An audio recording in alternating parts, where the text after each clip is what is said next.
And I stand in this podium from a point of African agency, which means in knowledge creation, indigenous knowledge must not remain a raw data. Indigenous knowledge must be transformed through conceptual frameworks, through theoretical frameworks, so that it can contribute to the knowledge and creative economy. And why I stand in that African agency is that there was systemic negation of indigenous knowledge. And guess who are harboring those systemic negations? Libraries, archives. And there are 4 tools that in my research that I found through the knowledge that is possessed within libraries and archives that show that there were systemic negations. And the tools are divide and rule, exclusive and undemocratic policies, poverty consciousness, and patriarchy. That's what is in knowledge, because history and knowledge is politics. I'm a knowledge politician. I don't want to go to parliament, there's no fun there. There's fun in what I'm doing as a knowledge politician. And I'll give you examples of this systemic negation, which come from a certain statement that was made in 1835 by Lord Macaulay. This statement reads, "Therefore I propose we replace her," that means Africa, "old ancient education systems, her culture, for all the Africans to think that all that is foreign and English is greater and better than their own. They will lose their self-esteem, their native culture, and they will become what we want them so that we can truly dominate them." That's knowledge politics. And the journey began. I will quote 3 or 4 evidence-based within your own libraries and archives. There's a Swazi ethnographic account by Brian Mawick. It reads, "There's a belief in a supreme being who amongst the Swazis is Umkhulumnqandi. ... And occasionally he remains aloof. He remains aloof except when there is an occasional send of a messenger called Umvelinqandi." I mean, that already speaks to why everybody believed were heathens. It's written, archived. And when you look at in the Swazi, Hilda Cooper says many Christian missionaries use vernacular word for great one as a translation for biblical God. But the underlying 2 deities are worlds apart. Very just call. That's what the archives, the library content has about us, and you'll understand why this is important. And then in the same library, there is Reverend Beatty, who tries and corrects, but he's a small little guy, overshadowed by all of this. The idea of God, of being the father of creation, in general, is reported amongst Africans. Many have their own personal names, which means father. Therefore, Beatty brings into your library the indigenous knowledge based on creationism, that we all believed in this God, the supreme being. But then when you go to Mawick again, you find an interesting thing recorded in the yearbook of the South African Union. And please pay attention, because this is something that is still playing out in our psyche as Africans and in our psyche as Swazis. Witchcraft, the practice of which is closely connected with every part of a Swazi. It is their form of religion. Every household has its own snake. The spirit of the father or grandfather that is called upon in terms of trouble, to which to whom sacrifice are made when it's necessary. You are this is not stolen from any other, it's out of your own deposit and repositories. And therefore when we said, but to understand where this it's coming from, and then I read, this is by David in the library, Kirby. Kirby explains what happened.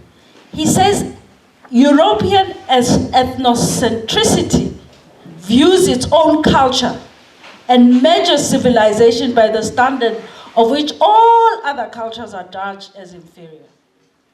So, can I say, welcome to my world of understanding that what is in those depositories and what is in those archives embodies a lot of what has been preserved, not through our lens, but somebody looked through, listened to our story, and he wrote his story, and not our story. And that's the significance of the work that I'm doing, is that I want to bring in the indigenous ontology. I was having a conversation with my friend, is that science gives you a material ontology. How you see the world is material. We, in the indigenous context, we see the inmate spirituality. And that's the indigenous ontology that needs to be brought back into humans' eyesight, into the lens, to be able to write their own story. So why is indigenous knowledge important? It's to bring back that ontology. It's to bring back that indigenous epistemology. It's to bring back that indigenous pedagogy to be part of your depositories. So that the student who wants to be an innovator must not innovate from a materialistic ontology, must innovate from an indigenous ontology. Therefore, they see the world in a different perspective because they know who they are. I mean, I always say to people, if you can take me to meet with Elon Musk, I would most probably come back having stood up to him because I really know who I am. I'm not caught up in this material ontology that he's driving, and he's doing a successful job.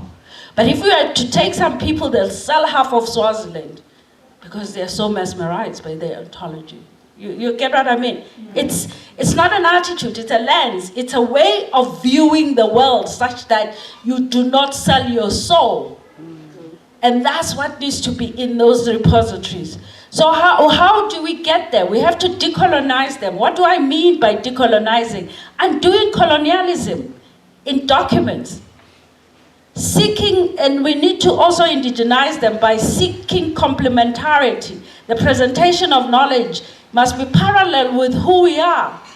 And also when we talk about Africanizing it, can we decenter Europe? Europe must stop being the center of knowledge. Knowledge is, we are the cradle of humanity. We must center the knowledge. We must speak to the world about who we are, not through his story, but through our story, and write it into history. And when, therefore, we start looking at problematizing UNSDGs. I always argue that, you know, we left indigenous knowledge behind. That's why we have UNSDGs. And how did we leave UNSDGs behind? We had a system that made sure, through divide and rule, we don't have the same opportunities. Colonialism promoted, popularized their Western culture. We left it. Who are we? What's the supposed what not? Singing. What he meant is that we're going to leave our own indigenous context and get so confused along the way that we can't solve our own problem with our own knowledges. But we try to solve problems with Western paradigms, which is why we have UNSDGs in summary. How can we then come back and try and redeem ourselves from this very dire situation?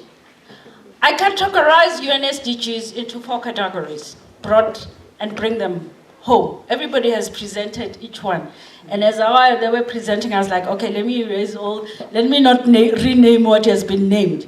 But if you looked at SDG 1 to 7 and see them as social inclusion, those SDGs are about social inclusion. And what they need to come back and be integrated from indigenous knowledge is that collective memory, right? Do we still have collective memory? As Africans, as Swazis, collective memories of how to solve problems, collective memories of how to end poverty, collective memories of how to end hunger, collective memory of how to have gender equity. We have, and we've erased it because it was so well structurally erased by colonialism. And when we say we're going back to indigenous knowledge, please, I forgot, Ndwandwe so anginamakhatha. That bag that I carry of genuine leather is full of knowledge. It's not for small pieces of portions. So when we're saying we want to deal with health issues, we need to deal with health issues in the mind. Let's deal with the knowledge. Let's deal with the context. Let's deal with what